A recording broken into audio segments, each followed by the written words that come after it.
Men her veldig mye mer... Det er mye mer dystert her inne, synes jeg. Hva er det være? Vi har skyer i dag. Ja, kanskje. Det var jo... Det var noen dager det var noe.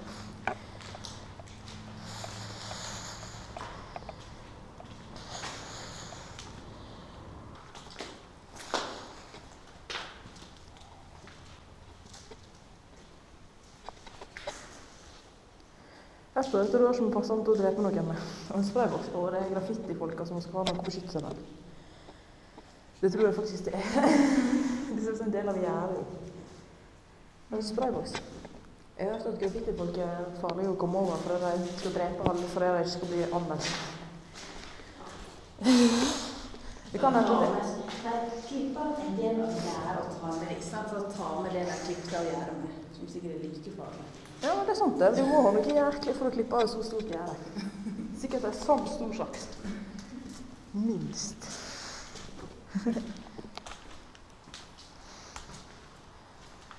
Og her er mer da.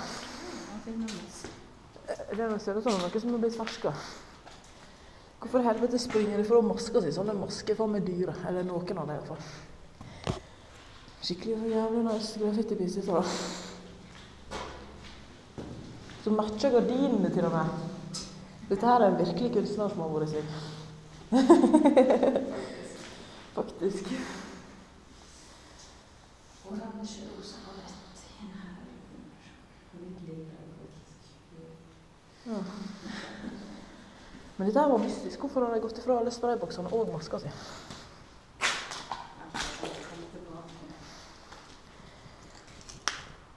Ja, kanskje.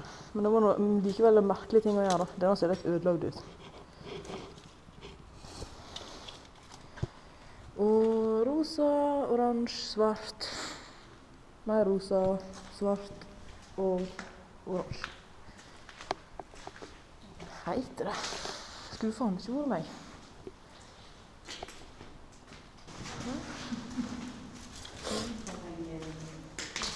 Graffiti, ja. Kanskje du har blitt kunstinteressert på dine gamle dager, skulle jeg tro. Nei, vent litt. Har ikke du drevet litt med kunst, du? Hæ?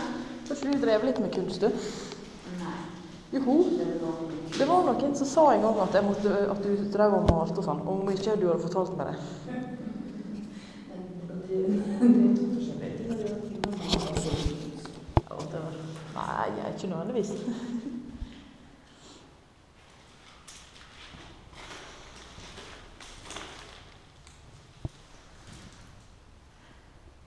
Det var noe veldig hemmelig. Det var noe veldig hemmelig med snik. Hemmelig? Fordi jeg må fortelle deg alt. Ja, det må jo selvfølgelig. Vi er jo BFFs, liksom. Vi burde få sånne her vennskapslykker, sånne her rosa klær som står BFFs forever. Vi må matche litt. Det må jo, hvorfor har ikke vi det? Hvorfor har ikke vi tenkt på det før? Nå når vi skal ta sånne her cruise-shot etterpå, så skal vi gjøre matchende klær og sånne her musikkehøyser. Jeanette er det som har drømt her. Du har mørke fantasier, du. Eller det er noen har drømt her. Noen med glitter på. Ja. Kanskje det er fe. Kanskje noe som har glitterblod. Hva kan det være? Det er sikkert en enhjørning. Fy faen, sånn enhjørning som død. Det der er stor kunst.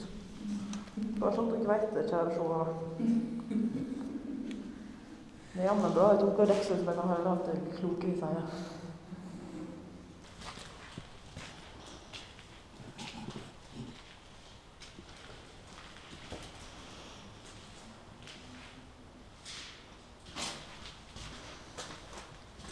Der er trappa.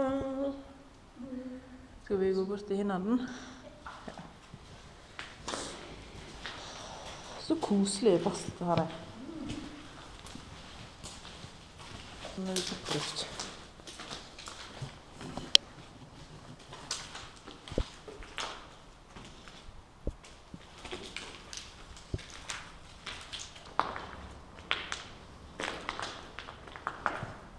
Her er det noe.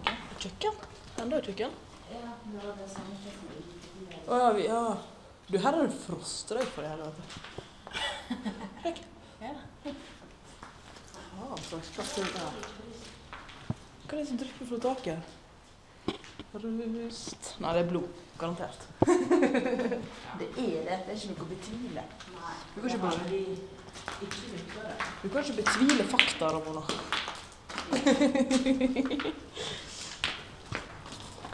Og det blodet er dessuten definitivt oransje. Jeg skjønner det. Jo. Det kan få en ganske oransjeaktig farge når det røyker vatten på for 10-12 minutter. Åja. Det var jo kjekt å vite. Har ikke du sett det? Nei, det må jeg si ikke har det. Det er jeg. Jeg har luktet det. Jeg har på å gå i bakken. Ja, ok. Og en knust dass. Hva sine hobbyer, det må jeg virkelig si. Ja, men jeg har sikkert følt at jeg har utrettet noe, sant? Ja, du har gjort skade på fæle Lier sykehus. Ja, det var kanskje seriøst. Ja, altså har vi gjort noe stort. Her er det frostreik. Og knuste doa. Faen, det skal nok få meg litt til å knuse en dass også, da. Jeg forstår en plass at, det tror ikke jeg er sant da, men at porselen er det hardeste materialet som finnes. Jeg tror diamant er noe vel hardere. Men det kan hende hardeste materialet kan fremstille det. Altså, diamant er jo karbon. Det er vel karbon. Ja. Men det er vel det hardeste blanding av karbon. Ja. Hvorfor er det frostreik her? Er det så kaldt?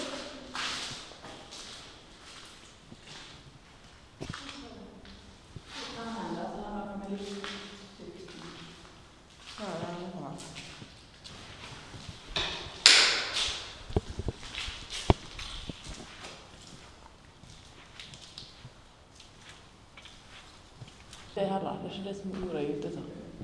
Faen kjekt på dette der, og det ser ut som bare et lag med plass som vi klasjer på. Nei, det steker på den plassen. Her var det en frostreik også.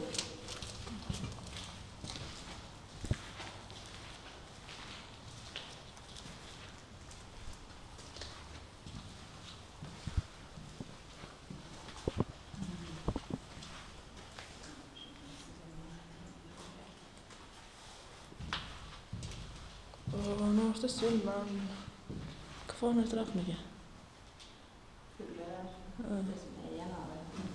Det var sånne fine rasjonelle forklaringer for ting. Noen andre ville sagt at det var menneskehår. Ikke jeg, altså. Jeg trakk ut fra en kant når jeg sa det til deg. Det var derfor jeg høres så hysterisk ut. Og ikke for jeg faktisk trodde det var hår, for jeg så ikke ut som hår. Jeg skjønner det der. Hæ? Der oppe. Åh. Den var frozen in time, altså. Ja, det var ikke den jeg tenkte på, men den var fin. Jeg tenkte der oppe. Ja, det ser nesten ut som et edderkoppenett i stor format. Skjønner du hva jeg mener? Kanskje du kunne ha brukt det.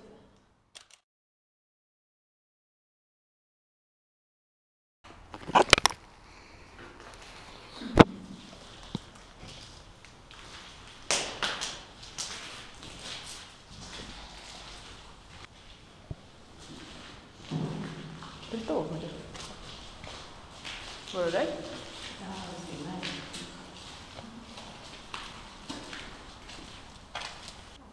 Det så ikke ut som en særlig effektiv måte å sikre det på. Ja. Så det er sånn skikkelig maksimal løsning. Hva er det som er Sånn at vi har lagt et dyr. Det er jo kjekt greit å vite når jeg er på kjøkkenet. Har du med deg en stor fe så vi kan partere? Ja, vi tar inn en teilokse, så legger du på kjøkkendisken. Ja. Og så begynner du derifra. Ja, det er sånn jeg ville gjort det.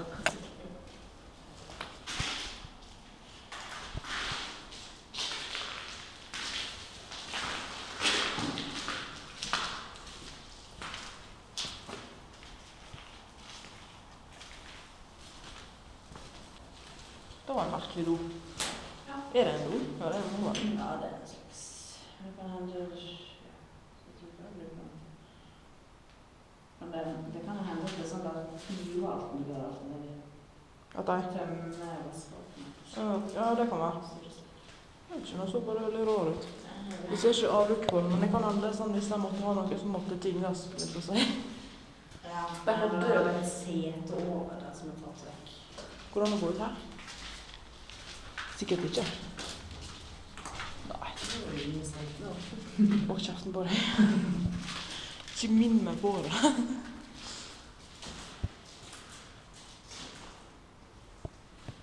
Det er jo morsomt. Du ser at malingen har liksom slags farge på baksiden. Ja, det var ganske rart. Det var faktisk veldig rart. Det er sikkert magisk maling. Og så har jeg ikke hatt samme farger over hele veggen. Så. Snålt.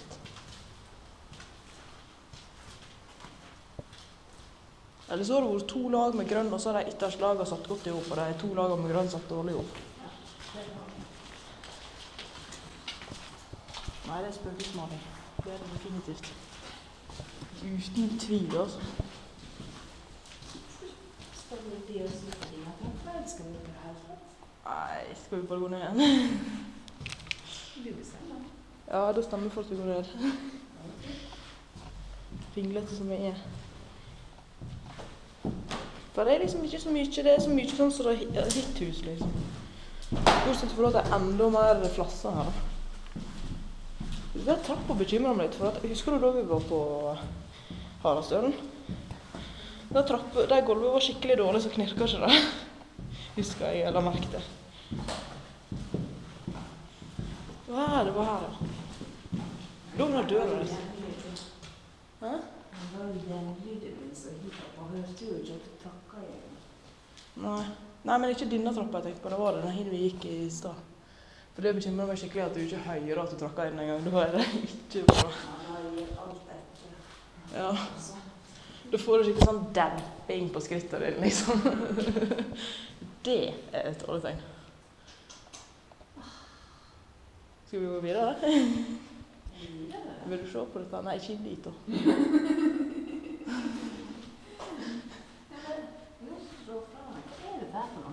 Jeg vet ikke. Det hadde jo det hit også. Jeg vet det, det er dritrart. Du tar ikke 2 hus, og så bygger de nesten ferdig, liksom. Ja. Hadde det vært ene, så hadde det vært så. Ja. Skal vi gå ut og diskutere det? Ja, nå er vi ute. Oi, dette så vi sist. Men noen har vært her sist. Det var ikke det, nei. Men ja, nei, vi skulle virkelig likt funnet ut hva dette greiene er for noe. For det ser jo bare dødsrart ut.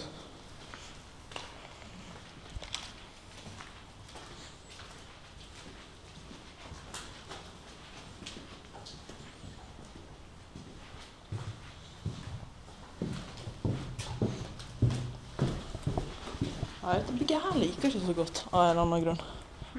Dette bygget her liker ikke så godt av en eller annen grunn. Jeg føler ingenting annerledes. Jeg kan hende at jeg ikke føler sånn på sånt. Du er ikke følsom for noe i noen tid. Unntatt hvis en prøver å ta bilder av deg. Da føler du harme. Får du litt lyst til å drepe. Men jeg tror du har sikkert alltid litt lyst til å drepe. Ja, da er det veldig sånn til undertrykt. Ja. Det blir litt vanskelig når jeg ser på kamera. Det blir litt vanskelig når du får et konkret mål å føle hat mot. Ja, riktig.